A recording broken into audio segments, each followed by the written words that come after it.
وعلى آله وأصحابه النجوم الهدى. أما بعد فأعوذ بالله السميع العليم من الشيطان الرجيم. بسم الله الرحمن الرحيم. ولئن قتلتم في سبيل الله أو متم لمغفرة من الله ورحمة خير مما يجمعون.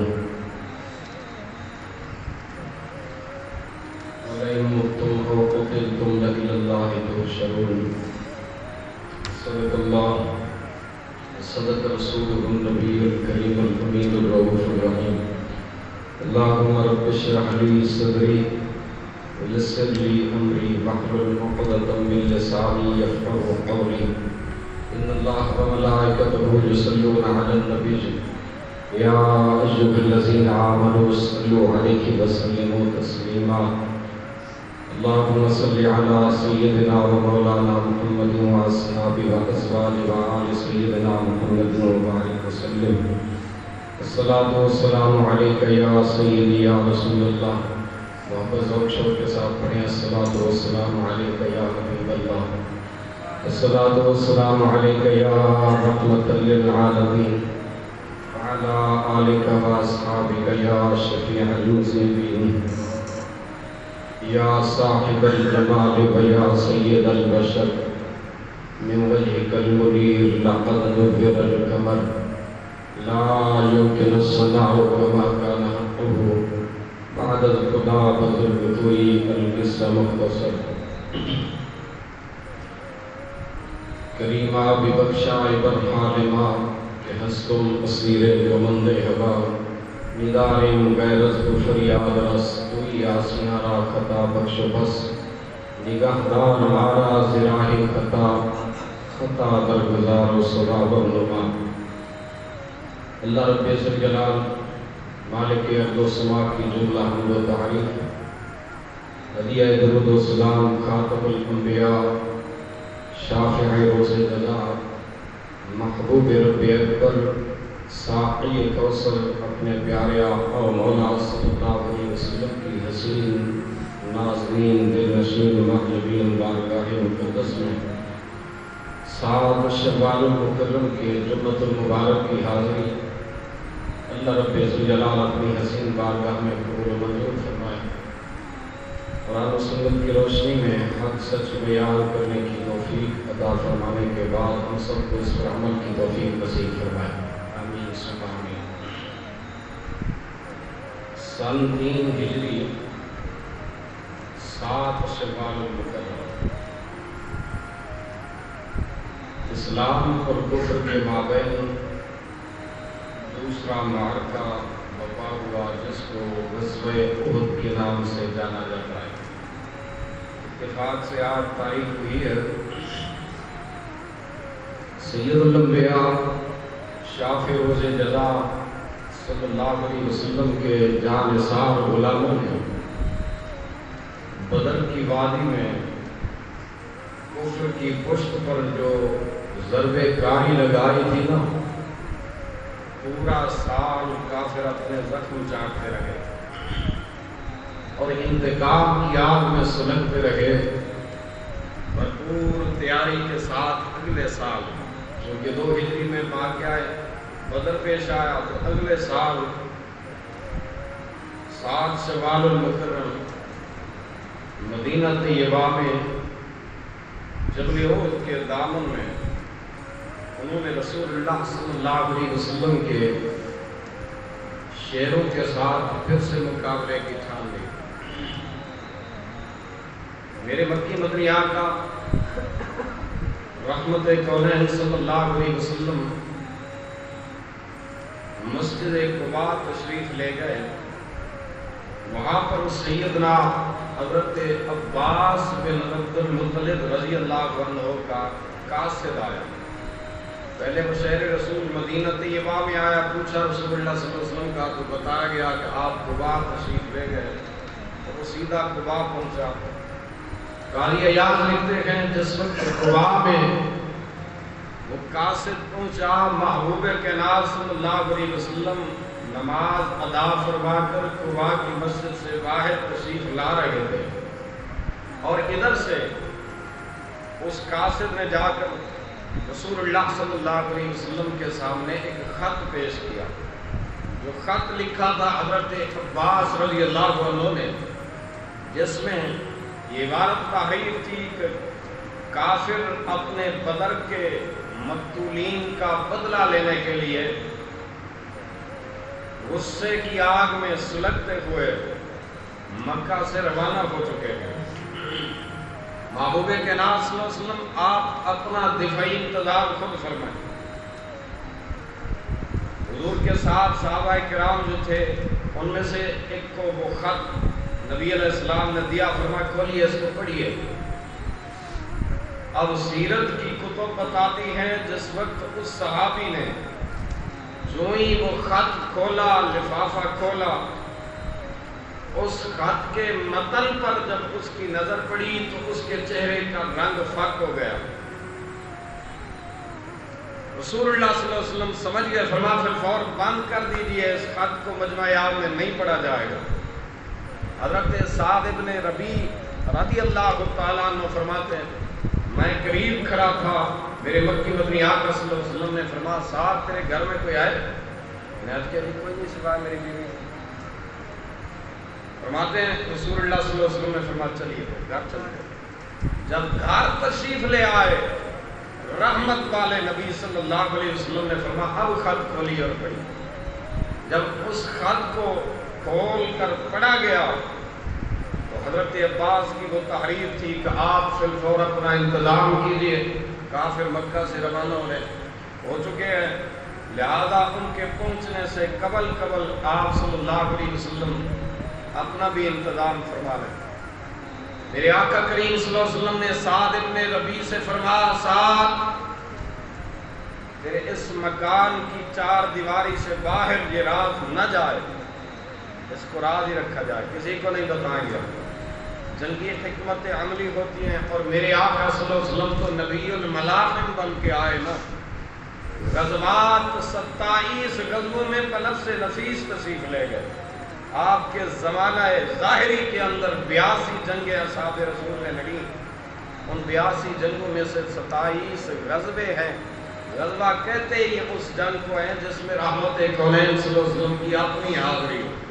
میرے آقا کریم صلی اللہ علیہ وسلم نے ارشاد فرمایا ساتھ بات باہر نہیں نکلنی چاہیے، راز رہنا چاہیے۔ حضور اپنے گھوڑے پہ رونق افروز ہوئے اور مدینہ طیبہ کی طرف مسجد نبی شریف کی طرف روانہ ہو پڑے۔ سعد ابن ربیع فرماتے میں اندر گھر آیا، میری بیوی نے کہا حضور کیا فرماتے تھے؟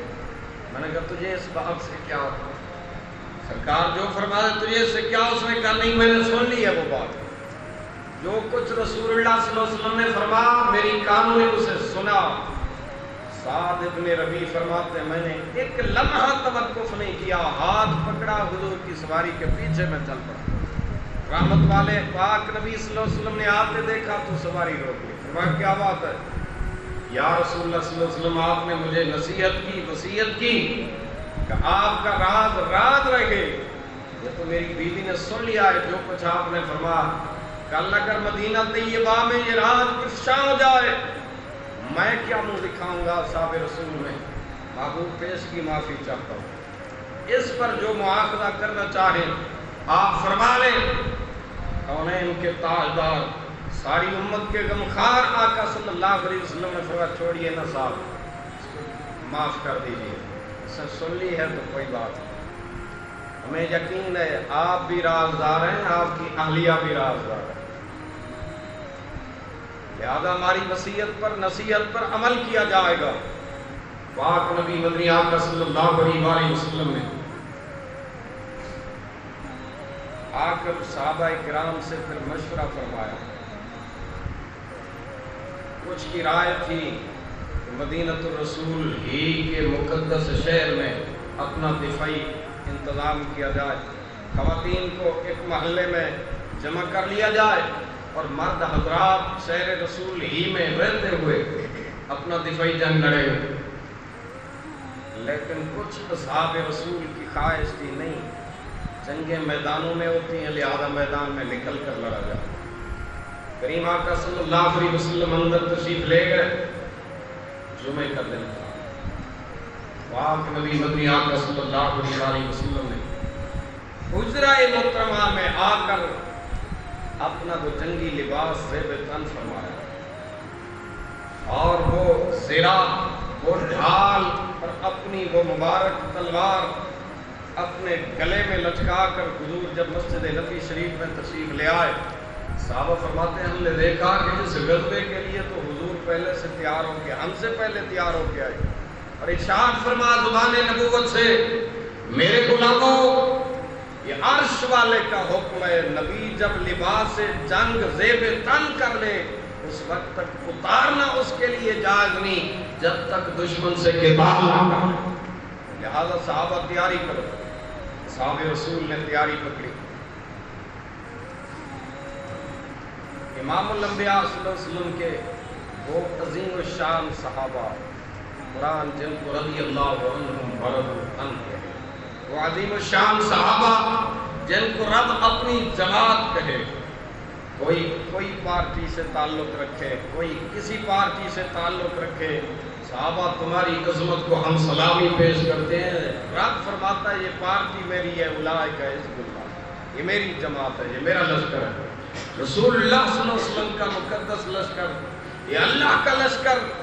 میرے مکی مدنی آقا صلی اللہ علیہ وسلم نے کچھ باہر نکل کر جب لشکر اسلام کا معائنہ کیا، ان میں سے چھوٹے چھوٹے کم سن اصحاب رسول کا جذبہ بھی قابل دید تھا۔ ایک صحابی ہے کم سن عمر، حضرت رافع رضی اللہ تعالیٰ عنہ۔ نبی علیہ السلام نے فرمایا بچے واپس چلے جائیں، بڑے ہمارے ساتھ جائیں۔ حضرت رافع نے عرض کیا آقا میں بڑا ماہر تیر انداز ہوں، عمر نہ دیکھیے، میرا کمال دیکھیے، میری مہارت ہے۔ حضور نے پسند فرمایا، اجازت عنایت فرمائی۔ ایک اور صحابی ان سے بھی کم عمر تھے، حضرت سمرہ رضی اللہ تعالیٰ، عرض کرنے لگے آقا عمر میں تو ان سے بھی چھوٹا ہوں، کشتی لڑوا کے دیکھ لیں طاقت میں ان سے بھی زیادہ ہوں۔ یہ سمرہ رضی اللہ تعالیٰ عنہ بعد میں پھر امیر معاویہ رضی اللہ عنہ کے دور میں آپ بصرہ کے گورنر بھی رہے ہیں، لیکن اس زمانے میں آپ کی عمر مبارک اتنی کم سنی تھی کہ سرکار نے فرمایا بچے واپس چلے جائیں، لیکن انہوں نے جب اصرار کیا، کشتی کی بات کی، حضور نے فرمایا اچھا صحابہ دیکھ لیں، ان کا جذبہ دیکھ لیں۔ رافع کے قریب کام میں آ کے کہتے ہیں کام آپ کا بن گیا ہے، ہمارا بننے دیں۔ فرمایا آپ مقبول منظور نظر مصطفیٰ ہو چکے ہیں، لہذا سمرہ کی منظوری ہو لینے دیں۔ وہ قابل رشک منظر زمین و آسمان کی نظر نے پہلی بار دیکھا، باوجود قوت و طاقت کے رافع نے سمرہ کو سینے پہ بٹھایا اور صحابہ کو بتا دیا کہ یقیناً سمرہ بڑی طاقت والے۔ برادران اسلام، یہ لشکر اسلام کا جذبہ، مگر ان دنوں کچھ افراد ایسے بھی تھے جنہوں نے اوپر سے کلمہ پڑھا، سچے دل سے رسول اللہ صلی اللہ علیہ وسلم کی رسالت کو تسلیم نہ کیا، اللہ کے سچے محبوب صلی اللہ علیہ وسلم کی غلامی سچے دل سے تسلیم نہ کیا، حالانکہ ایمان ہے ہی حضور کی نبوت اور رسالت کو تسلیم کرنا۔ خالق کائنات نے فرمایا وَمِنَ النَّاسِ مَن يَقُولُ آمَنَّا بِاللَّهِ، لوگوں میں سے کچھ وہ ہیں، یہ انہی کچھ کی بات ہو رہی ہے جن کی بات میں کرنے لگا ہوں، انہی کے بارے میں یہ آیت ہے، یہ پورا رکوع نازل ہوا۔ مَن يَقُولُ آمَنَّا بِاللَّهِ، جو کہتے ہیں ہم ایمان لائے اللہ وحدہ لا شریک وَبِالْيَوْمِ الْآخِرِ، ہم اس بات پر بھی ایمان لائے ہیں آخرت کا دن ہے، آخرت کو بھی مانتے ہیں۔ خالق فرماتا ہے میں عرش برین کا مالک، کل کائنات ارضی و سماوی کا خالق ہو کے میں ارشاد فرما رہا ہوں وَمَا هُمْ بِمُؤْمِنِينَ، کوئی ایماندار نہیں ہے، ان میں سے کوئی ایماندار نہیں ہے۔ آپ دانا صاحب فہم افراد جلوہ افروز ہیں، رب کو بھی مان رہے ہیں، قیامت کو بھی مان رہے ہیں، فتوی خدا بندی یہی ہے، مومن نہیں ہے۔ اللہ رب ذوالجلال آپ کو مانتے ہیں، آپ کی قیامت کو بھی مانتے ہیں، مالک اس کے باوجود مومن نہیں، فرمایا نہیں مجھے مانتے ہیں، میرے یار کو نہیں مانتے، میرے یار کو نہیں تسلیم کر رہے۔ سورہ منافقون میں فرمایا اذا جاءک المنافقون قالوا نشهد انک لرسول۔ کچھ عرصہ گزرا، خالق کائنات نے فرمایا حبیب اب آگے نا آپ کی بارگاہ میں، کہتے ہیں نشہد، ہم گواہی دیتے ہیں، انک لرسول اللہ، آپ اللہ کے رسول ہیں، واللہ یشہد، واللہ یعلم انک لرسول، اللہ فرماتا ہے اللہ جانتا ہے کہ یقیناً آپ اللہ کے رسول ہیں، لیکن واللہ یشہد ان المنافقین لکاذبون، رب اس بات پر گواہی دے رہا ہے کافر جھوٹ بول رہے ہیں، یہ منافق جھوٹ بول رہے ہیں، واللہ یشہد ان المنافقین۔ اچھا میں آپ سے پوچھتا ہوں اس میں جھوٹ کی کون سی بات ہے؟ آپ صلی اللہ علیہ وسلم اللہ کے سچے رسول ہیں، اور یہ گواہی دے رہے ہیں کہ آپ اللہ کے رسول ہیں، اللہ فرماتا ہے اللہ گواہی دیتا ہے یہ جھوٹ بول رہے ہیں۔ کون سی بات تھی جس کو رب کی ربوبیت تسلیم نہیں کر رہی؟ وہ کون سی وجہ تھی؟ ادھر خالق کو مانا، من یقول آمنا باللہ وبالیوم الآخر، فتویٰ عرش بری سے آیا ما ہم بمومنین، نہیں ہے مومن، اور ادھر سورہ منافقون میں بیان کیا آپ کی بارگاہ میں آئے گواہی دے رہے ہیں آپ اللہ کے رسول ہیں، اللہ جانتا ہے کہ یقیناً آپ اللہ کے رسول ہیں، لیکن رب فرماتا ہے رب ہو کے میں اللہ ہو کے گواہی دیتا ہوں ان المنافقین لکاذبون، بے شک یہ منافق جھوٹ بول رہے ہیں۔ حج کے اندر میں نے دیکھا اللہ کریم ہم سب کو بار بار وہ حاضری نصیب فرمائے، وہاں گزرے سرنگوں سے، وہ پہلی بار میں نے نظارہ دیکھا کہ لکھا ہوا تھا نفق، یہ سرنگ ہے، نفق کہتے ہیں عربی کے اندر سرنگ، اور ادھر سے گئے تو ادھر دوسری سائڈ پہ بھی یہی عبارت لکھی ہوئی تھی، میں سوچ میں پڑا ادھر بھی یہی تحریر ادھر بھی یہی تحریر، پھر کسی اہل دل نے میرا عقدہ حل کیا، اس نے کہا نفق کہتے ہی اس کو ہیں جس کے دو منہ ہوں، منافق کے ہوتے ہیں دو منہ، میرے منہ پہ میرا، آپ کے منہ پہ آپ کا۔ رب ذوالجلال نے فرمایا میرے حبیب یہ منافق جھوٹ اس لیے بول رہے ہیں، ادھر آپ سے ملتے ہیں وَإِذَا لَقُوا الَّذِينَ آمَنُوا قَالُوا آمَنَّا، آ کے کہتے ہیں ہم ایمان لے آئے، اور وَإِذَا خَلَوْا جب تنہائی میں إِلَىٰ شَيَاطِینِہِمْ اپنے ان کفر کے سرگنوں سے ملتے ہیں تو انہیں کو کہتے ہیں جا کر جناب ہم تو انما نحن مستہزئون، ہم تو مذاق کرتے ہیں مسلمانوں سے، ہم نے کون سا دل سے کلمہ پڑھا ہے، اوپر سے کلمہ پڑھ لیا۔ اللہ کریم نے فرمایا میرے حبیب یہی بیماری دیکھ کر میں رب گواہی دے رہا ہوں یہ جھوٹ بول رہے ہیں، آپ کو رسول ماننے کے باوجود بھی جھوٹ بول رہے ہیں۔ ان کی اللہ کریم نے پردہ دری فرمائی غزوہ احد کے موقع پر، ان کا سردار تھا عبداللہ بن ابی رئیس المنافقین، رسول اللہ صلی اللہ علیہ وسلم کے ساتھ شروع میں نکلا۔ اب منافق کی عجب طبیعت ہوتی ہے، اوپر سے بڑا چاپلوس اور خوشامدی بھی ہوتا ہے، ہاتھ بھی چومے گا اور خاطر تواضع بھی کرے گا اور کہے گا واہ واہ جناب کیا بات ہے، لیکن باہر جا کر پھر وہی جڑیں کاٹے گا۔ یہ آج کے دور کے منافق کی بات نہیں، یہ سلسلہ تو اس زمانے میں بھی تھا، لیکن وہ منافقت اعتقادی تھا، آج کل منافقت عملی ہے۔ میرے کریم آقا صلی اللہ علیہ وآلہ وسلم کے غلاموں، محبوب کائنات صلی اللہ علیہ وآلہ وسلم نے جب اصحاب رسول کا لشکر لے کر آپ روانہ ہوئے تو 300 اسی کے چیلے تھے، عبداللہ بن ابی رئیس المنافقین کے مقام شوق پر حضور کی ابتدا میں فجر پڑھ کے کہتا ہے اسا نہیں جانا وادی اودلے پاسے، تساں ساڈی گل نہیں منی، گل کیڑی ہے بھی اساں آکھیا کہ تہیں شہر وچ لڑنا، تساں میدان وچ آ گئے ہو جواناں دی من کے، لہذا ہم آپ کے ساتھ نہیں جاتے۔ اللہ اکبر، حضور کا ایک صحابی تھا، حضور کی سواری کی لگام تھا میری، اس نے کہا ظالموں کیوں چھوڑ کے جا رہے ہو اللہ کے سچے رسول صلی اللہ علیہ وسلم کو؟ حضور خاموش تھے، مگر صحابی نے فرمایا رب تمہیں دور لے جائے، تمہاری ضرورت ہی نہیں ہے جو اللہ کے رسول کے ساتھ غداری کرے، اور ایسے موقع پر جب دشمن سر پہ اتر چکا ہو۔ میرے مکی مدنی آقا صلی اللہ علیہ وسلم وادی احد میں تشریف لے آئے، تاجدار انبیاء صلی اللہ علیہ وسلم نے لشکر اسلام کو 3 حصوں میں تقسیم فرمایا، ایک کی قیادت حضرت مصعب بن عمیر کو دی اور لشکر اسلام کا جھنڈا تھا۔ لیکن مصعب بن عمیر اللہ اکبر، یہ بھی بڑے عظیم و شان صحابی ہیں، مکہ المکرمہ میں رہتے تھے، دن میں 3 جوڑے تبدیل کرتے تھے لباس کے، کتنے امیر زادے تھے۔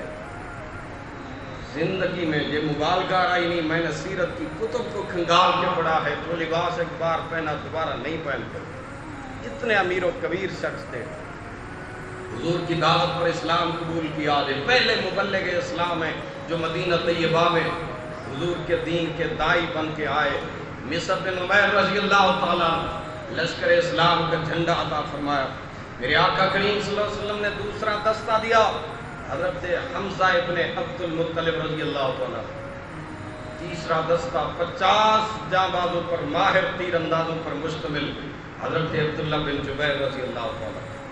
کریم کائنات صلی اللہ تعالیٰ علیہ وآلہ وسلم نے لشکر اسلام کو اس انداز میں ترتیب دیا کہ پیٹھ کی طرف رکھا جبل احد کو، اور سامنے سے میدان احد بھی ہے، کافر بھی اسی سائڈ پہ ہیں، دائیں بائیں دونوں طرف سے، اور ادھر سے 50 تیر انداز اس مقام پہ کھڑے کیے جن کو حاضری ہوئی ہے۔ وہ ذرا چشم تصور میں ایک لمحے کے لیے جائیں کہ حضرت امیر حمزہ بن عبد المطلب رضی اللہ تعالیٰ عنہ کا جو مزار پر انوار ہے، اس کی بیک سائڈ پر جناب جو جبل رمات ہے، یہ گھاٹی، یہاں پر 50 تیر انداز عبداللہ بن جبیر کی قیادت میں رسول اللہ صلی اللہ علیہ وسلم نے متعین فرمائے، حکم دیا زمین و آسمان چاہے پلٹ جائیں، جب تک حکم نبوت نہ آئے درے کو اپنے مکان سے نہ چھوڑیں۔ فرما حتیٰ کہ پرندے آ کر چاہے جسموں کو ایک مثال دی، فرما نوچ کے کھا جائیں، ہم نے اپنا مقام نہیں چھوڑنا۔ یہی وہ مسٹیک تھی اصحاب رسول میں سے، لیکن رب نے فرمایا میرے حبیب آپ کے صدقے میں تیرے غلاموں کو ہم نے معاف کر دیا۔ محبوب یہ جو کچھ بھی ہوا وادی احد کے اندر ہم دکھانا چاہتے تھے، فتح ملتی ہے اطاعت مصطفیٰ کی برکت سے، محبت مصطفیٰ کی برکت سے، اطاعت نبوت کی برکت سے۔ اگر حکم رسالت سے سرے منہ بھی انحراف کرو گے، جیتی ہوئی جنگ شکست میں بدل سکتی ہے، اور یہی کچھ وادی احد کے اندر ہوا۔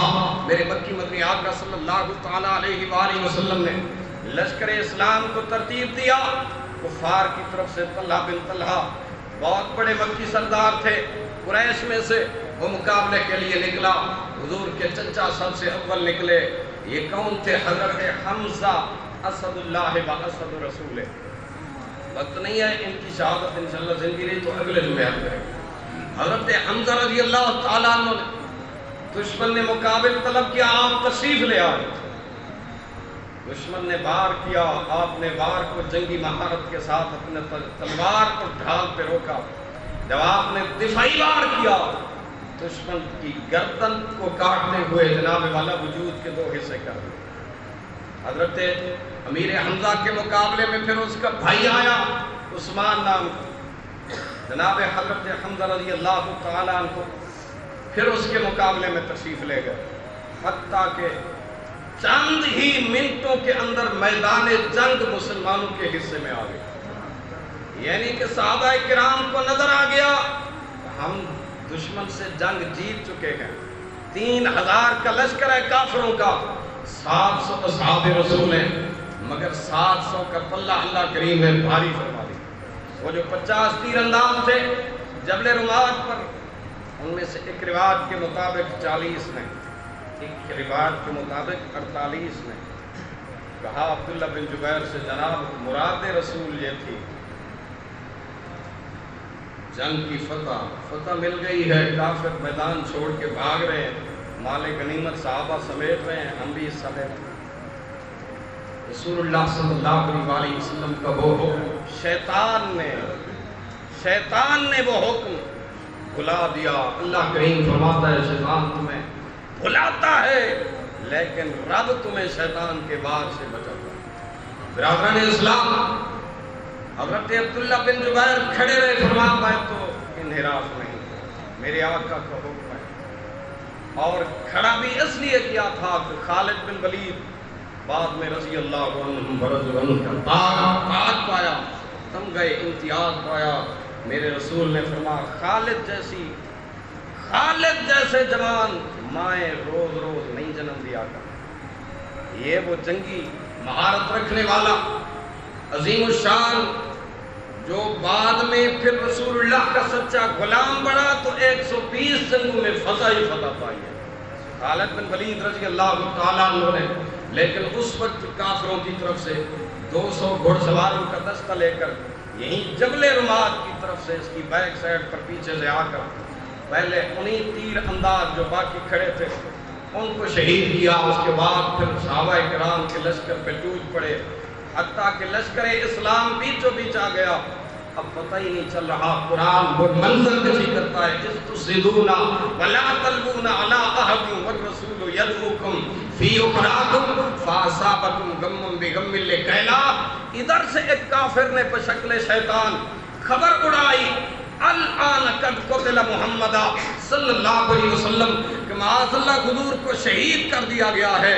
رحمت کونین صلی اللہ علیہ وسلم کی شہادت کی خبر جب یہ افواہ اڑی، بہت بڑے جلیل القدر اصحاب رسول کے قدم لرز گئے اور سمجھ گئے کہ اگر رسول اللہ صلی اللہ علیہ وسلم نہ رہے تو پھر میدان جنگ میں دشمن کا مقابلہ کس کے ہو سکے۔ لیکن اسی اثناء کے اندر مولا کائنات حضرت حیدر کرار علی المرتضی شیر خدا کرم اللہ وجہ الکریم فرماتے ہیں، میں تھا، ابو دجانہ تھے، فرمایا حضرت طلحہ بن عبید اللہ تھے، ہم رسول اللہ صلی اللہ علیہ وسلم کا دفاع فرما رہے تھے۔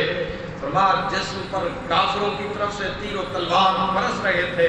حضرت سعد ابن ربیع رضی اللہ تعالیٰ، یہ وہی صحابی جو قباء میں جن کو خط ملا، حضور نے فرمایا پڑھیے آج ان کے لیے، فرما رسول اللہ صلی اللہ علیہ وسلم نے زید ابن ثابت سے زید پتہ کرو کیا بنا سعد ابن ربیع۔ سعد ابن ربیع کا 2 بچیاں تھیں، نرینہ اولاد نہ تھی، آپ 2 بیٹیاں تھیں۔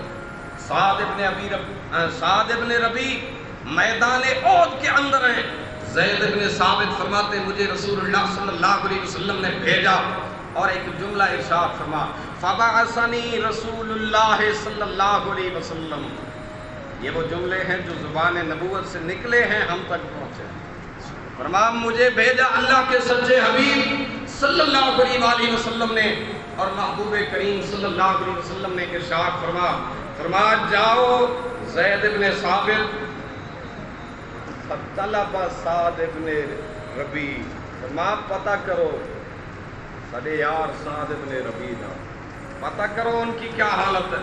پھر ارشاد فرما ان رأیتہ، بیٹھا ان رأیتہ، اگر تو انہیں پالے، محبوب نے فرمایا اگر ان سے ملاقات ہو جائے، اللہ اکبر، فاکرو بین السلام، سادے یارانو سادے سلام دے، فرمایا سادے پیاریانو سادے فاکرو من السلام۔ حدیث کے الفاظ ہیں، حضرت سعد بن ربیع رضی اللہ تعالیٰ عنہ فرمایا ہمارے سلام ان تک پہنچانا۔ ایک پیغام بھی دیا، فرمایا فَقُلْ لَهُ كَيْفَ تَجِدُ، زید ابن ثابت نالے پوچھی سعد تم کیف تجدو، کی محسوس کر رہے ہیں؟ حضور جانتے تھے، اللہ اکبر، لیکن صحابہ کا جذبہ بڑھانے کے لیے فرمایا پوچھ کے آنا سعد بن ربیع سے، کیف تجدو، تو کیا محسوس کر رہا ہے؟ زید ابن ثابت یہ کاتب وحی قرآن بھی ہے، حضور کی امت کے قاری قرآن بھی ہیں، سرکار نے ان کو کتابت وحی پر بھی مقرر فرمایا۔ یہ زید ابن ثابت فرماتے فَأَصَبْتُ، میں پہنچ گیا وہاں، حضرت سعد ابن ابی ربیع کو اس کیفیت میں پایا۔ حدیث کے الفاظ ہیں فَهُوَ فِي رَمْقِ نَاقٍ، آخری سانس لے رہے، جان قفس انصری سے پرواز کر رہی تھی، آخری سانس تھے۔ میں نے جا کر انہیں فرما رسول اللہ صلی اللہ علیہ وسلم کے سلام پہنچائے. کیسی کیفیت میں؟ کہتے 70 ضرباً بالسیف، 70 زخم تیر و تلوار اور نیزوں کے انہیں لگ چکے تھے. وہ آخری سانسوں پر تھے. میں نے جا کے کہا ابلغ رسول اللہ، میں نے کہا اقرا رسول اللہ، اللہ کے سچے حبیب صلی اللہ علیہ وسلم نے آپ کو سلام کہا ہے. آپ نے اس کے سلام، رسول اللہ صلی اللہ علیہ وسلم کے سلام کا جس وقت بات سنی، فرمایا فی الفور فی البدی کہا ابلغ رسول اللہ من السلام، میرے پیارے مدنی آقا صلی اللہ علیہ وسلم کو میرے سلام بھی پہنچانا. فرمایا میرے پیارے پر محبوب صلی اللہ علیہ وسلم کو میرے سلام بھی پہنچانا. اور ساتھ کہا جزاک اللہ خیرا ما جزا نبی امتی، میرے محبوب کی بارگاہ میں یہ بات بھی عرض کرنا، محبوب اللہ کریم آپ کو بہتر جزا عطا فرمائے جو کسی امت کی طرف سے کسی نبی کو میدان قیامت میں جزا ملنی ہے، آپ کو سب سے زیادہ اللہ کریم جزائے خیر عطا فرمائے. پھر ساتھ ہی ارشاد فرمایا وَقُلْ لَهُ، جا کر میرے آقا کریم صلی اللہ علیہ وسلم کی بارگاہ میں اس جملے کا جواب دیا جو حضور نے فرمایا کہ پوچھنا کیف تجد، تو کیا محسوس کر رہا ہے؟ فرماتے ہیں جا کر محبوب کی بارگاہ میں عرض کرنا قُلْ لَهُ إِنِّي أَجِدُ رِيحَ الْجَنَّةِ مِنْ جَبَلِ أُحُدٍ، فرمایا میں جنت الفردوس کی خوشبو جبل احد کے دامن میں محسوس کرتا ہوں. میرے آقا سے کہنا میں نے جنت کو پا لیا ہے. فرمایا پھر ایک اور پیغام بھی دیا، یہاں تک کہ ان کی روح قفس عنصری سے پرواز کر گئی. آخری پیغام امت کے نام تھا. فرمایا سعد بن ربیع رضی اللہ تعالیٰ عنہ نے میرا پیغام حاضر سے غائب تک، غائب سنے تو پھر وہاں سے آگے بلغوا انی، حضور کا فرمان ہے بلو کان آیا، میرا پیغام سلسلہ در سلسلہ میرے آخری امتی تک بھی ضرور پہنچاؤ. برادران اسلام، صحابی رسول نے کیا پیغام دیا؟ فرمایا جبل احد میں تشریف لانے والے خوش نصیب صحابہ آپ کے ہوتے ہوئے اور ساری امت سن لے محبوب کے ہوتے ہوئے، اگر اللہ کے سچے حبیب کو کوئی دکھ تکلیف پہنچ گئی، اللہ کی عدالت میں تمہاری کوئی معذرت قبول نہیں کی جائے. فرمایا اللہ کریم کی بارگاہ میں کوئی عذر نہیں سنا جائے گا. رب ارشاد فرمائے گا تمہارے ہوتے ہوئے میرے سچے محبوب صلی اللہ علیہ وسلم کو یہ دکھ تکلیف پہنچی کیوں؟ فرمایا کوئی جواب تم سے بن نہیں پائے گا، بس یہی پڑا اشہد ان لا الہ الا اللہ واشہد ان محمد عبدہ ورسولہ. یہ اکیلے سعد بن ربیع ہیں جن کی عظیم الشان شہادت ہے دنیا سے جا رہے ہیں، لیکن دنیا سے جاتے وقت بھی اللہ اکبر بھولے نہ مرتے مرتے آداب ہوئے جان. دنیا سے جا رہے ہیں لیکن دنیا سے جاتے ہوئے بھی حضور کی عزت کی بات کر کے جا رہے ہیں، حضور کی عزت و ناموس پر پہرا دینے کا پیغام دے کے جا رہے ہیں. فرمایا اللہ کی عدالت میں مسلمانوں کوئی عذر نہیں چلے گا، کوئی معذرت رب کے دربار میں قبول نہیں ہوگی اگر رسول اللہ صلی اللہ علیہ وسلم کو کوئی تکلیف پہنچ گئی. برادران اسلام، یہ تھے سعد بن ربیع، مگر یہاں پر تو جذبے قابل دید تھے.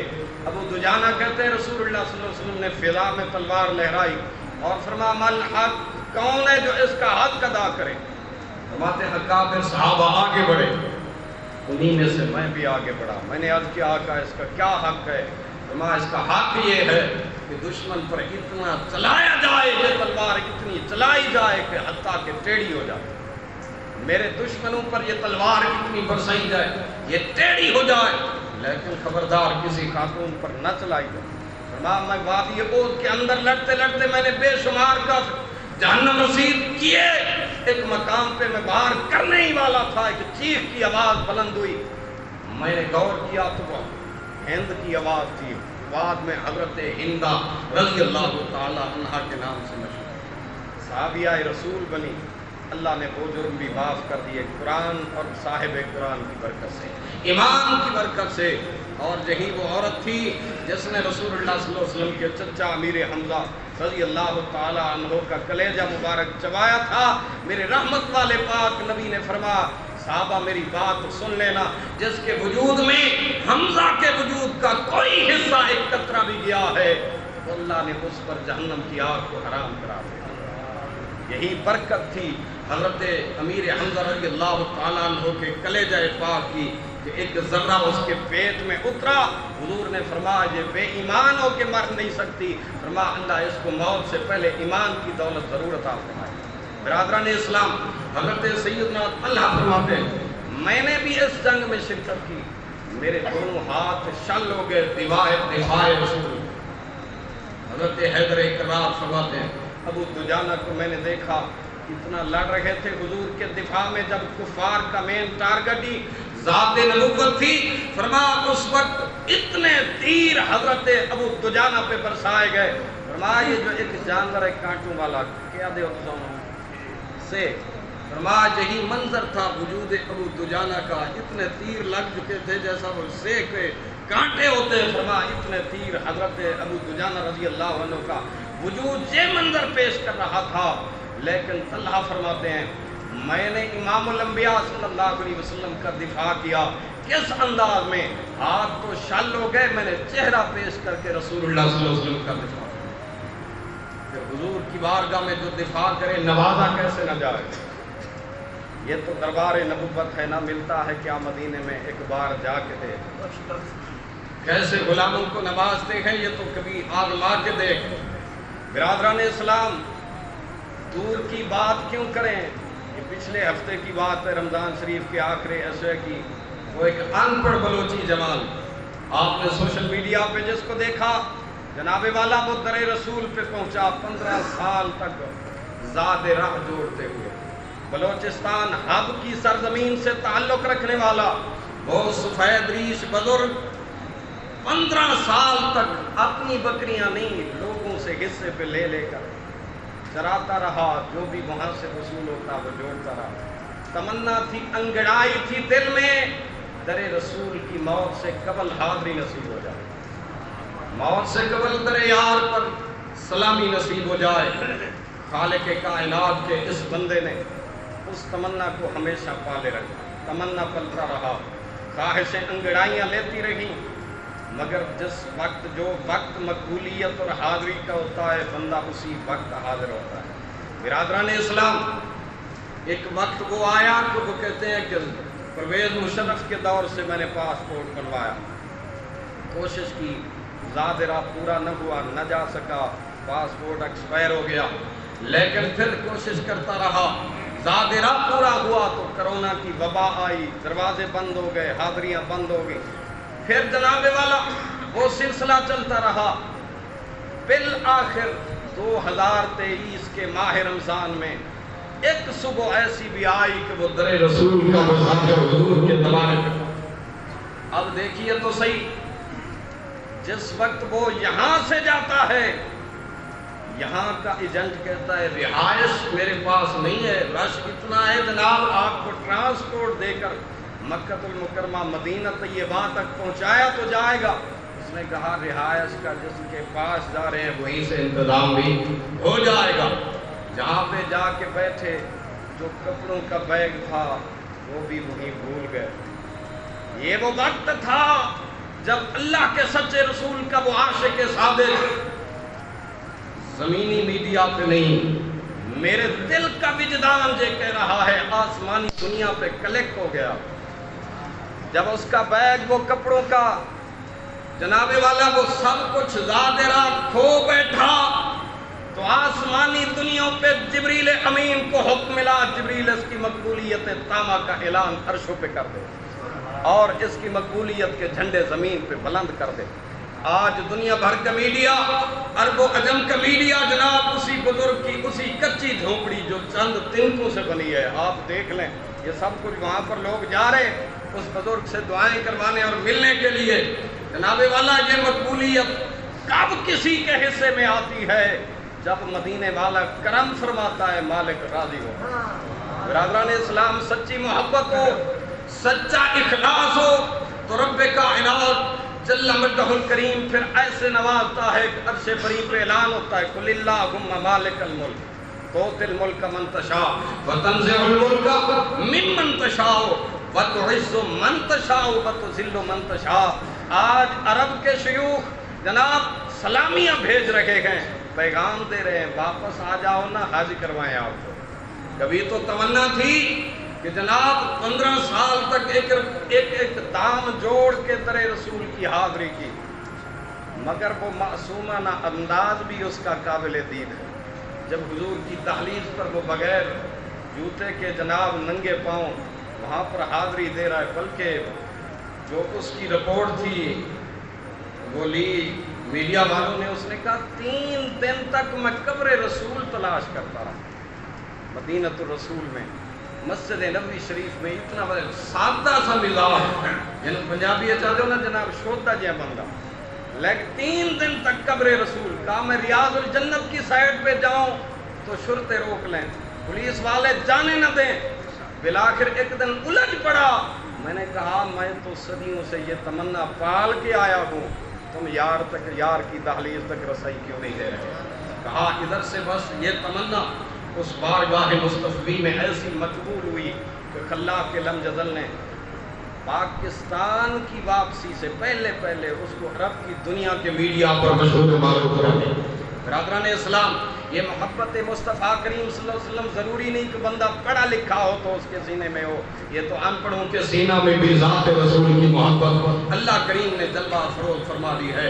یہ تو طلحہ ہیں، جنگ احد کے اندر فرماتے ہیں آخری رمق تھی ان کی بھی جان کی، تو صحابہ سے فرما صحابہ بتاؤ ما فعل رسول اللہ صلی اللہ علیہ وسلم، مجھ سے پوچھنے والوں کہ میری کیفیت کیا ہے، مجھے چھوڑیے، میرے رسول کے بارے میں بتائیے میرے آقا کا کیا حال ہے۔